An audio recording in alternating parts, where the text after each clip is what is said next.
Basically, when we're talking about safety, we talk about a number of things. You can see me waiting here to get my rack out and my barbell set.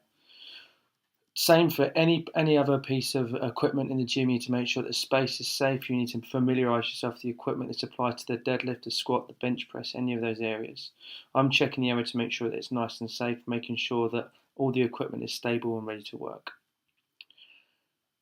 Take out the piece of equipment, ensuring that the space is nice and free from any debris. When you're doing any type of resistance training, you double check and make sure that the clips are working and are set at the right height. I'm constantly checking the space to make sure that there's no objects that might cause harm. Notice in the corner there is a set of bumper plates laid out. It's right out of the way so I know it's safe. When I take the barbell off the rack, I have a firm grip. I hold it in two hands. I lower it down and I bring it carefully over towards the squat rack. I lift it up with both hands and place it carefully within the racks, ensuring that it's placed correctly.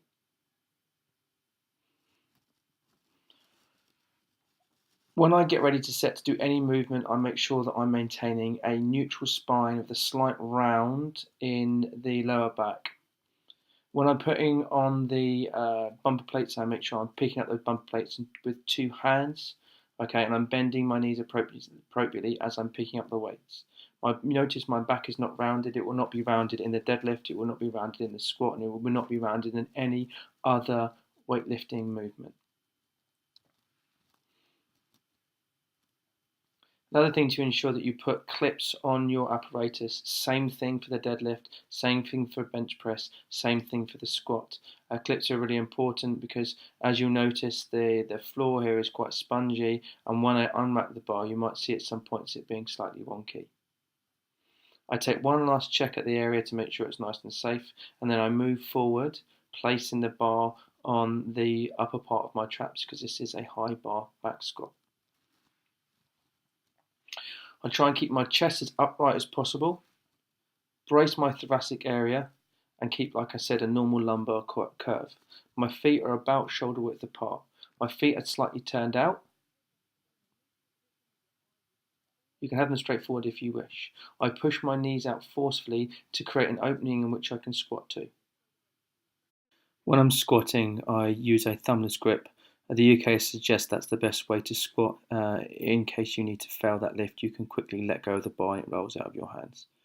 I'm squatting down now. I'm initiating my first phase, which is start position, soon moving into the descent phase, where I take a deep breath to initiate descent, holding my breath throughout the movement. Again, my head is in neutral.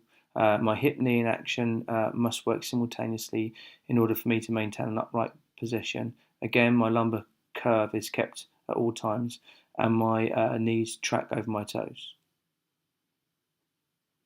I talk about staying on the midfoot, which is really important. You don't want to be resting too much on the heels, and neither do you want to be resting too much on the toes. So finding a happy medium is really tricky. In the bottom part of the portion of the back squat, you also need to make sure that your head is faced forward. The standard question is, what would your response be to a knee tracking beyond or the level of your toes during descent? For me, it doesn't really matter. Plenty of weightlifters let their knees track over. It depends on flexibility, etc. On the way up, you forcefully extend the legs and the back comes up at the same time as your seat. The lowering portion is probably 2 seconds on the negative. On the way up is probably a second, so it's an explosive action.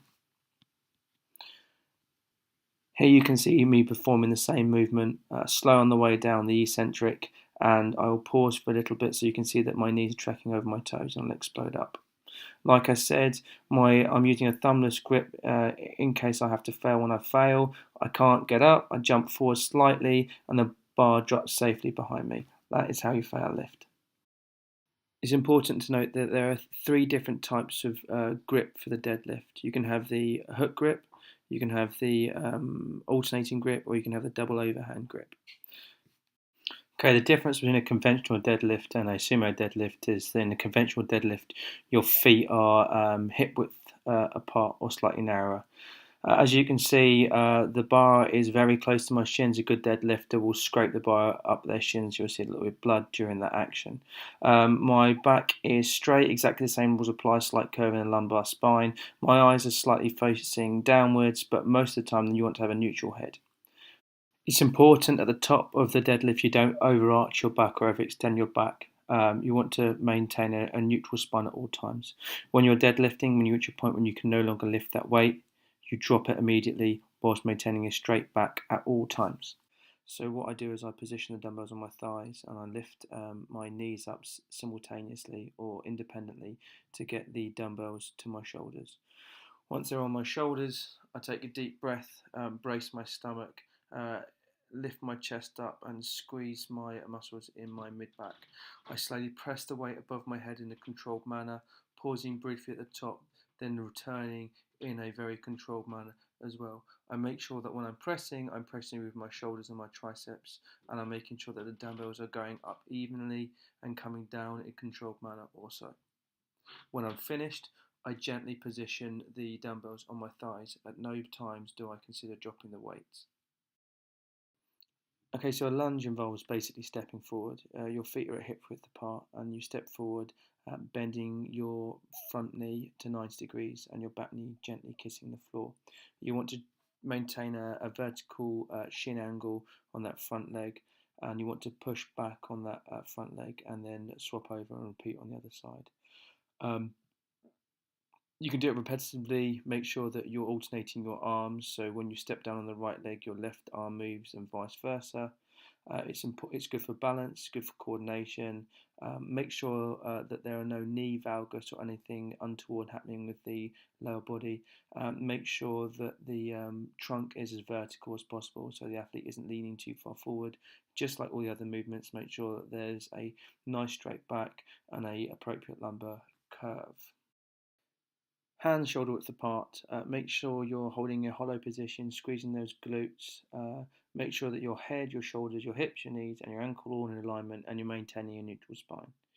Try not to hyperextend your elbows, try and keep them as straight as possible. In a controlled manner, you flex the elbows, gently lower yourself down to the ground.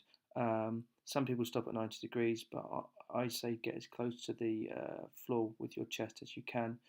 Make sure that your head, your shoulders, your hips, your knees are still in alignment in that bottom position and that your forearms are at least perpendicular to the floor. Make sure that you lower yourself in a controlled manner and press back up in a forceful manner and explosive in nature. Progression would be a clap press up or underweight or increase the angle in which they're pressing. And to make it easier, you would get the athlete to go down on their knees.